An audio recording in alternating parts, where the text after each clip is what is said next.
Student, हम यहाँ पादप जगत उसी का आगे का देख रहे हैं। पिछली कक्षाओं में हमने एल्गी पढ़ा था। एल्गी में मैंने आपको बताया था कि एल्गी रंगों के आधार पर, उसमें पाए जाने वाले क्लोरोप्लास्ट के आधार पर हमने उसको 3 भागों में बांटा था। रेड एल्गी है ना, ब्राउन एल्गी और ग्रीन एल्गी। और मैंने बताया था वो क्या कर सकते हैं, उनमें पिगमेंट पाए जाते हैं जिनके द्वारा फोटोसिंथेसिस कर सकते थे। वहां तक हमने देखा था। फंगी भी हम पढ़ चुके हैं, उसमें भी मैंने आपको बता दिया था वो पूरी तरीके से मृतोपजीवी होते हैं और मृत पदार्थों पर आश्रित होते हैं। तो वहां तक हमने पूरा पढ़ लिया था। उसके बाद हम पादप जगत जो कि पूरा स्वयं पोषी है, उसका वर्गीकरण देख रहे हैं। पादप जगत का वर्गीकरण में मैंने आपको बताया था मोटे तौर पे इसको ब्रायोफाइटा तथा टेरिडोफाइटा में बांटा गया है। फिर टेरिडोफाइटा को अगेन जिम्नोस्पर्म और एंजियोस्पर्म में बांटा गया है। एंजियोस्पर्म को अगेन मोनोकॉटिलिडनी और डाइकॉटिलिडनी में बांटा गया है। तो हम यहाँ पर ब्रायोफाइटा के बारे में पढ़ रहे हैं। ब्रायोफाइटा ये एक ऐसे पौधे होते हैं जो कि इनकी खास बात है कि इनमें संवहन मंडल अविकसित होते हैं और इनमें ये क्या कर सकते हैं, फोटोसिंथेसिस कर सकते हैं। नदी, तालाब, चट्टान इत्यादि नम जगह पर ये पाए जाते हैं। इनकी आकृति थैलस के समान होती है और इसमें आर्किगोनिया और एंथ्रेडियम पाए जाते हैं, जिसके द्वारा ये क्या कर सकते हैं, लैंगिक प्रजनन कर सकते हैं। तो इनमें प्रजनन 3 प्रकार का होता है, कायिक प्रजनन, अलैंगिक प्रजनन और लैंगिक प्रजनन। अब ब्रायोफाइटा को 3 भागों में बांटा गया है, हिपैटोकॉक्सिडा, एंथोसिरोप्सिडा और ब्रायोप्सिडा या मसाई। आप देख सकते हैं हिपैटोकॉक्सिडा ये पत्ती के शेप का होता है। इसमें हल्के हल्के राइजोइड्स या जड़ें पाई जाती हैं, इसलिए चट्टान वगैरह पे आसानी से उग सकते हैं।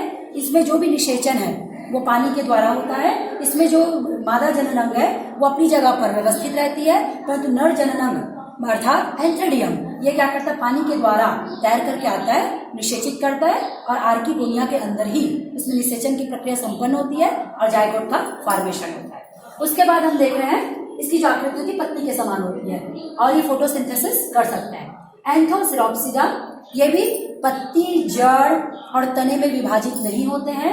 हल्के से राइजोइड्स पाए जाते हैं। और क्यों? क्योंकि इनको राइजोइड्स की जरूरत नहीं होती है, क्योंकि इनमें संवहन मंडल अनुपस्थित होते हैं, जाइलम फ्लोएम अनुपस्थित होते हैं। ये कभी भी पानी को ऊपर नहीं पहुंचा सकते, है ना। इसलिए इनमें क्या होता है, संवहन मंडल की अनुपस्थिति के कारण इसमें जड़ें कम विकसित होती हैं। और ये कैसे होते हैं, शुकी मतलब कांटे के आकार के होते हैं और इसी के रूप में आगे की ओर बढ़ते जाते हैं। इनमें भी सेम निषेचन की प्रक्रिया वैसे ही संपन्न होती है, जल के द्वारा।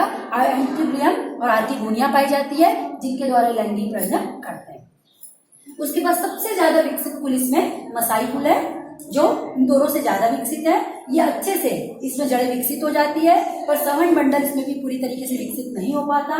ये भी जड़ों के द्वारा पानी न ग्रहण करके तुरंत अपने पौधों के द्वारा ही क्या करती है, अवशोषण कर सकती है। हम इसको साधारण भाषा में हम देखते हैं, चट्टान ऊपर के ऊपर जो काई जमी रहती है वो ब्रायोप्सिडा मसाई का ही उदाहरण है।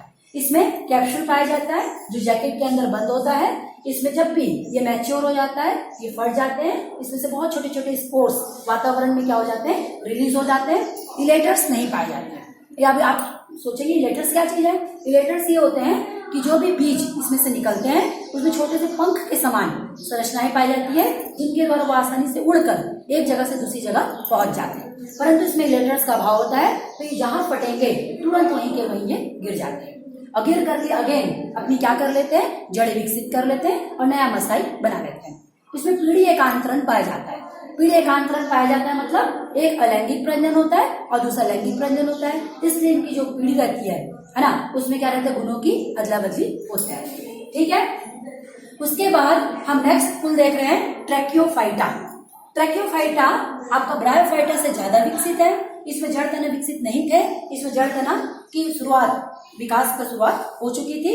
इसको 2 भागों में बांटा गया, क्रिप्टोगेमस और फेंड्रोगेमस। क्रिप्टोगेमस है ना, इसी के अंतर्गत आपका टेरिडोफाइटा भी आता है।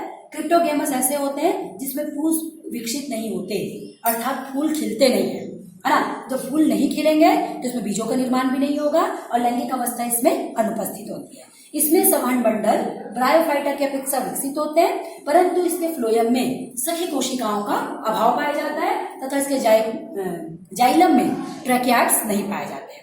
ठीक है। तो इस तरीके से क्या होते हैं, ये अविकसित होते हैं, इनकी अपेक्षा ज्यादा विकसित होते हैं, परंतु आगे फेंड्रोगेमस की अपेक्षा ये कम विकसित होते हैं। ठीक है। बाकी सारे संरचना इसी के समान पाई जाती है। ये भी नदी तालाब कीचड़ वाली जगह पे पाए जाते हैं। जड़ें कम विकसित होती है, सवर्ण मंडल थोड़ा सा विकसित होता है, जिनके द्वारा ये फोटोसिंथेसिस कर सकते हैं। और इसमें भी कैप्सूल पाए जाते हैं। लैंगिक, अलैंगिक और कायिक प्रजनन के द्वारा ये प्रजनन करते हैं। इसमें भी लेटर्स एब्सेंट होते हैं। उसके बाद हम देखते हैं फैंड्रोगेमस। फैंड्रोगेमस में हम दो भाग में बांटते हैं, जिम्नोस्पर्म, एंजियोस्पर्म।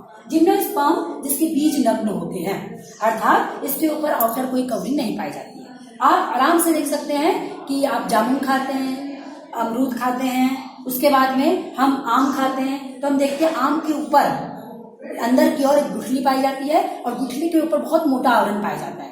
उस मोटे आवरण वाली गुठली को आप रख दीजिए, कई दिनों तक वो खराब नहीं होती है। जब बहुत ज्यादा 2-3 महीना उसको आप पानी में उसमें रखेंगे तब जाके सड़कर उसके अंदर से